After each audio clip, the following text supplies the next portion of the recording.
नमस्कार प्यारे साथियों, कैसे हो आप सभी। मैं हूं योगेश और आप सभी देख रहे हैं योगेश लर्निंग एकेडमी का प्यारा सा यूट्यूब चैनल। तो प्यारे साथियों, हम बात कर रहे थे एंशिएंट हिस्ट्री में, अर्थात प्राचीन भारत के अंतर्गत यानी प्राचीन इतिहास के अंतर्गत राइज ऑफ मगध यानी मगध के उत्कर्ष के बारे में। तो प्यारे साथियों, आज ये वीडियो नंबर 8 है।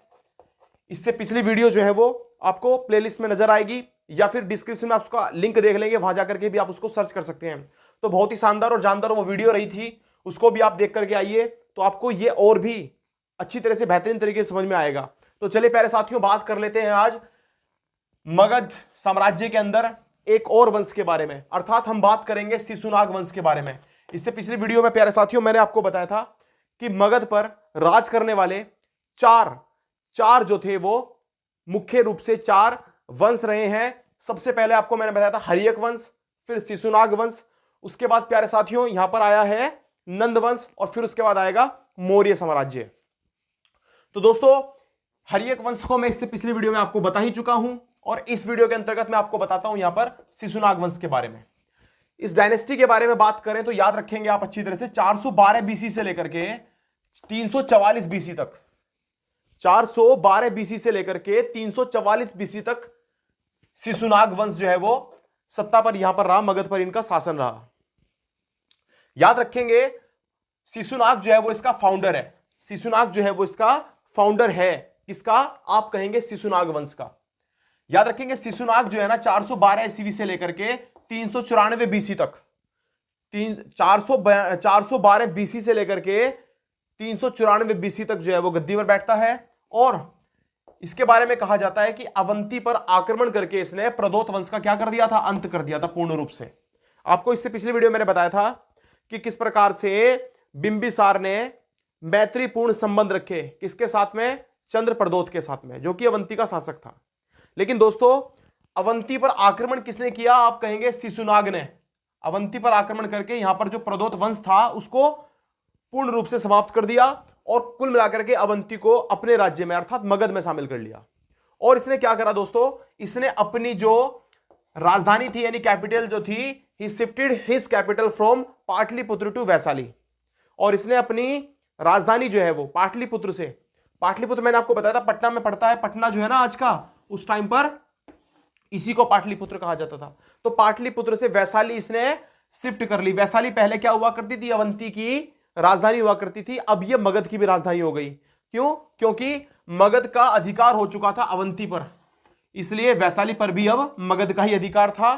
तो इस प्रकार से मगध की जो राजधानी बन गई नहीं, वो कौन हो गई? वैशाली हो गई। और ये राजधानी किसने बनाई थी? ये आपसे भर बार क्वेश्चन में पूछ लेता है पेपर में, तो आप लोग बताएंगे भाई शिशुनाग वो पहला शासक था। अब दोस्तों बात करते हैं शिशुनाग के बेटे के बारे में। शिशुनाग के बेटे का नाम क्या था? कालाशोक। ये भी आप याद रखेंगे। कालाशोक इसको इसलिए कहा जाता था क्योंकि ऐसा कहा जाता है कि इसका जो वर्ण था अर्थात इसका जो रंग था वो काला था, सांवला था, जिस कारण से इसे कालाशोक यानी कि काक वर्ण इसको नाम दिया हुआ था या इसको कालाशोक के नाम से जाना जाता था। तो प्यारे साथियों, आप याद रखेंगे 394 बीसी से लेकर के 366 बीसी तक कालाशोक जो है वो गद्दी पर बैठता है शिशुनाग वंश की।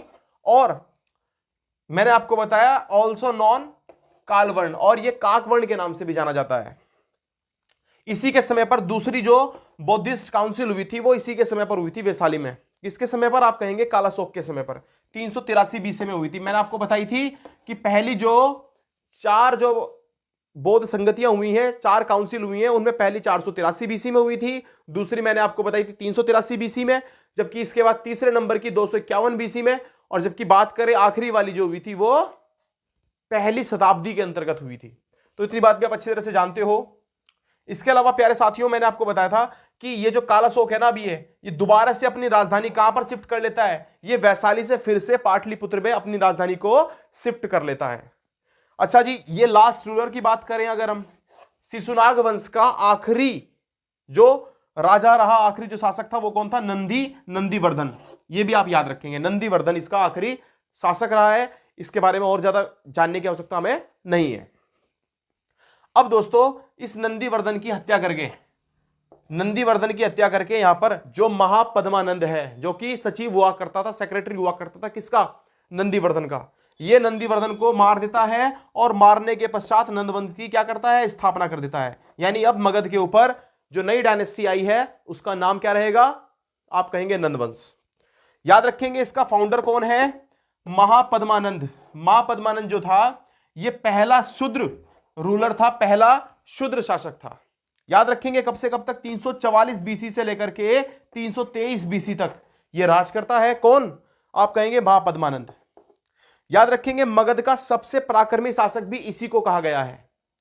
मगध का सबसे पराक्रमी शासक, अगर कभी भी आपके एग्जाम में क्वेश्चन पूछा जाए तो आप कहेंगे सबसे पराक्रमी शासक कौन रहा है मगध का, तो आप कहेंगे कौन था? महापद्मानंद। इसी को क्रूर शासक का नाम भी दिया गया है कि सबसे क्रूर शासक कौन रहा है। याद रखेंगे इसने क्या करा था? कलिंग, कलिंग जो कि आज का उड़ीसा है, उस टाइम पर इसे कलिंग के नाम से जाना जाता है। ऐसा कहा जाता है कि कलिंग पर इसने आक्रमण किया और वहां पर विजय प्राप्त करके यानी जीत करके इसने जो है वहां पर क्या बनवाई? नहरें बनवाई, यानी वहां का भी विकास किया इसने। तो ये बात का प्रमाण कहां से मिलता है? इस बात का एविडेंस कहां से मिलता है कि सच में ऐसा हुआ था और इसने ऐसा किया था, यानी इसने नहरें बनवाई थी और कलिंग पर आक्रमण करके कलिंग को जीत लिया था। तो याद रखेंगे ये मिलेगा आपको एलिफेंट केव से, एलिफेंट केव इंस्क्रिप्शन, यानी कि जो आपका हाथी गुफा अभिलेख है उससे आपको ये मिल जाएगा भाई, उसमें ये लिखा हुआ है।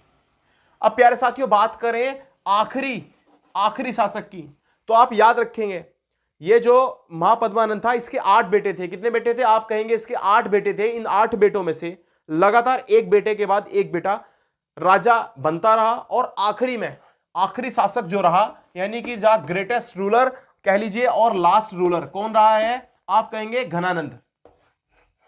ये घनानंद आखिरी शासक बनता है किसका? आप कहेंगे ये बनता है नंदवंश का आखिरी शासक, नंदवंश का आखिरी शासक 326 बीसी में, यानी इसी के समय पर। ऐसा कहा जाता है कि सिकंदर का आक्रमण यहां पर हुआ था, सिकंदर का आक्रमण। आप जानते हो सिकंदर कौन था? यूनानी आक्रमण हुआ था ये भारत पर, तो ये सिकंदर के द्वारा किया गया था। सिकंदर के बारे में नेक्स्ट वीडियो में विस्तार पूर्वक मैं आपको समझाने का प्रयास करूंगा, बताऊंगा किस प्रकार से ये मकदूनिया से आकर के कैसे कैसे भारत के अंदर शासन करता है या शासन करने का प्रयास करता है, किस प्रकार से राजा पोरस के साथ, पंजाब के राजा के साथ में इसके युद्ध होते हैं, वो सारी बातें मैं आपको नेक्स्ट वीडियो में बताने का प्रयास करूंगा। या फिलहाल हम देखेंगे 323 बीसी में, 323 बीसी में चंद्रगुप्त मौर्य जो है वो क्या कर देता है? मार देता है किसको? घनानंद को। आप अच्छी तरह से याद रखेंगे, कभी भी पूछ लिया जाए धनानंद को कौन मारता है तो आप कहेंगे धनानंद को मारने वाला है चंद्रगुप्त। किसकी सहायता से मारता है? With the help of Chanakya. He is found Mauryas dynasty, यानी कि मौर्य डायनेस्टी की यहां पर स्थापना हो जाती है और करता कौन है? Chandragupta Maurya, with the help of Chanakya. Chanakya वही व्यक्ति है जिसको अर्थशास्त्र का जनक भी कहा जाता है। इतनी बात आप अच्छी तरह से जानते हो भाई। इसके अलावा पूर्व मौर्य काल में कुछ विदेशी आक्रमण हुए हैं। पूर्व विदेशी मौर्य काल का मतलब हुआ यानी मौर्य काल के आने से पहले यहां पर जो आक्रमण हुए हैं उनके बारे में अगर बात करें तो आपको अच्छी तरह से याद रखना है कि पर्शियन कह लीजिए, ईरानी कह लीजिए, ये सबसे पहले जो आक्रमण करते हैं भारत के ऊपर। और ये ऐसा कहा जाता है कि भारतीय उपमहाद्वीप पे सबसे पहले आक्रमण करने वाले अगर व्यक्ति का नाम पूछा जाए तो आप बताएंगे साइरस। और कभी भी पूछ ले जाए कि आखिर कहां से कहां के लोग थे जिन्होंने सबसे पहले भारत के ऊपर आक्रमण किया था, तो आप कहेंगे फारसी लोग थे या फिर ईरान के रहने वाले थे। इतनी बात आप अच्छी तरह से याद रखेंगे। इसके अलावा आपको याद ये रखना है कि साइरस का बेटा कौन था? सन ऑफ साइरस, जिसका नाम था डेरियस फर्स्ट, या फिर प्यारे साथियों इसको दारा प्रथम के नाम से भी जाना जाता है, दारा प्रथम। यह पहला वो व्यक्ति था जिसने 518 या फिर 519 बीसी में इसने भारत के सिंध वाले भाग पर क्या किया था? आक्रमण किया था। यह भी आप याद रखेंगे। इस बात का प्रमाण कहां से मिलेगा आपको? तो आप कहेंगे बेहिस्तून अभिलेख जो है ना, बेहिस्तून अभिलेख, उससे इस बात का प्रमाण मिलता है, उससे इस बात के एविडेंस मिलते हैं। ये बातें मैं उम्मीद करता हूं आपके समझ में अवश्य आई होंगी। इसी प्रकार से बेहतरीन तरीके से आप नोट्स बना सकते हो यहां से देख करके। तो चलिए दोस्तों, मुझे दीजिए इजाजत, मिलते हैं नेक्स्ट वीडियो में। आप सब अपना ख्याल रखिए और लगातार मेहनत को करते रहिए। धन्यवाद प्यारे साथियों।